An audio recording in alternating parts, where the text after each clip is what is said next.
Hi friends, നിങ്ങൾക്കെല്ലാവർക്കും പുതിയൊരു വീഡിയോയിലേക്ക് സ്വാഗതം. നിങ്ങളെല്ലാവരും സുഖമായും സന്തോഷമായും ഇരിക്കുന്നെന്ന് കരുതുന്നു. നമ്മൾ ഇന്നിവിടെ തയ്യാറാക്കാൻ പോകുന്നത് ചായ തിളയ്ക്കുന്ന സമയം കൊണ്ട് വളരെ പെട്ടെന്ന് തയ്യാറാക്കാൻ പറ്റുന്ന ഒരു ബ്രെഡ് സ്നാക്സ് ആണ്.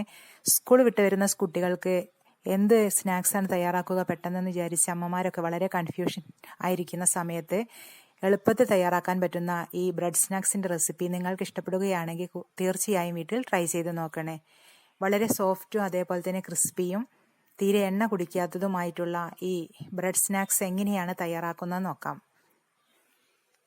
സ്നാക്സ് തയ്യാറാക്കുന്നതിന് വേണ്ടി ഒരു ബൗൾ എടുത്ത് അതിലേക്ക് 1 കപ്പ് കടലപ്പൊടിയും 1 കപ്പ് മൈദയും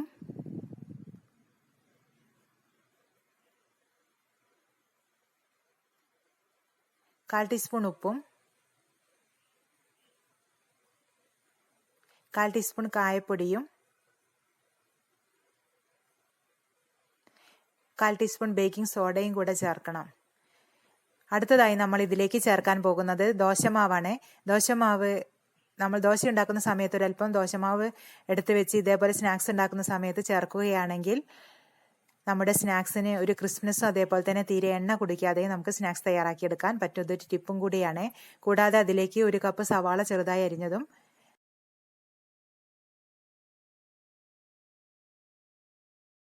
5 പച്ചമുളക് ചെറുതായി അരിഞ്ഞതും 1 ചെറിയ കഷ്ണം ഇഞ്ചി ചെറുതായി അരിഞ്ഞതും ഒരല്പം കറിവേപ്പില ചെറുതായി അരിഞ്ഞതും കൂടെ ചേർത്ത് കൈകൊണ്ട് നല്ലപോലെ കുഴച്ചെടുക്കണം. ഇതേപോലെ കൈകൊണ്ട് കുഴച്ചെടുത്തതിന് ശേഷം മാത്രമേ വെള്ളം ചേർക്കാൻ പാടുള്ളൂ. നല്ലപോലെ കുഴച്ചെടുക്കണം. അതിനുശേഷം വെള്ളം ചേർത്ത് ഒന്നും കൂടെ ലൂസാക്കി എടുക്കണം. അതിനുശേഷം ഒരു 4 കഷ്ണം ബ്രെഡ് പീസ് എടുത്ത് അത് ഇതേപോലെ 4 പീസസായി കട്ട് ചെയ്തെടുക്കണം. ഓരോ ബ്രെഡും 4 പീസായി കട്ട് ചെയ്തെടുത്ത് നമ്മൾ തയ്യാറാക്കി വെച്ചിരിക്കുന്ന മിക്സിൽ ഡിപ്പ് ചെയ്ത് എല്ലാ ഭാഗത്തും കോട്ടിംഗ് ആകുന്ന വിധത്തിൽ സ്പൂണ് കൊണ്ട് എല്ലാ ഭാഗത്തും തേച്ച് പിടിപ്പിച്ചതിന് ശേഷം ഇതേപോലെ വേണം നമ്മൾ ഡിപ്പ് ചെയ്തെടുക്കാൻ. അതിനുശേഷം ഒരു ചീനച്ചട്ടി അടുപ്പത്ത് വെച്ച് നല്ലപോലെ ചൂടായതിനു ശേഷം അതിലേക്ക് ഫ്രൈ ചെയ്യുന്നതിന് ആവശ്യമായ എണ്ണ ഒഴിച്ച് നല്ലപോലെ തിളച്ചതിന് ശേഷം ഇതിൽ നിന്നും ഓരോ കഷ്ണവും നമ്മൾ ഫ്രൈ ചെയ്തെടുക്കണം. തിളച്ച എണ്ണയിൽ നല്ലപോലെ തിളച്ച് വന്നതിന് ശേഷം മാത്രമേ ഫ്രൈ ചെയ്യാൻ ഇടാൻ പാടുള്ളൂ, അല്ലെങ്കിൽ എണ്ണ കുടിച്ചു പോകും. ഇതേപോലെ ഇരുവശവും ഗോൾഡൻ കളർ ആവുന്നവരെ തിരിച്ചു മറിച്ചുമിട്ട് ഫ്രൈ ചെയ്തെടുക്കണം. ലോ ഫ്ലെയിമിൽ ഇട്ട് വേണം ഫ്രൈ ചെയ്യാൻ. ഇരുവശവും ഗോൾഡൻ കളറായി വന്നിട്ടുണ്ട്. ഇതൊരു നമുക്ക് ഒരു പ്ലേറ്റിലേക്ക് മാറ്റാം.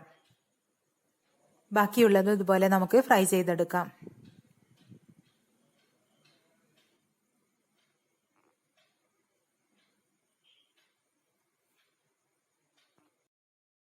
അങ്ങനെ നമ്മുടെ വളരെ എളുപ്പത്തിൽ ചായ തിളയ്ക്കുന്ന സമയം കൊണ്ട് തയ്യാറാക്കിയെടുക്കാൻ പറ്റുന്ന ബ്രെഡ് സ്നാക്സ് ഇവിടെ റെഡി ആയിട്ടുണ്ട്. വളരെ സോഫ്റ്റും ക്രിസ്പിയും ടേസ്റ്റിയുമായിട്ടുള്ള ഈ ഈവനിങ് സ്നാക്സ് റെസിപ്പി നിങ്ങൾക്ക് ഇഷ്ടപ്പെടുകയാണെങ്കിൽ തീർച്ചയായും വീട്ടിൽ ട്രൈ ചെയ്ത് നോക്കണേ.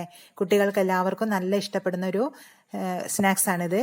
കൂടാതെ നിങ്ങൾ ഈ ചാനൽ ആദ്യമായാണ് കാണുന്നതെങ്കിൽ ഈ വീഡിയോ മുഴുവനായും കണ്ടതിന് ശേഷം സബ്സ്ക്രൈബ് ചെയ്യാൻ മറക്കരുതേ.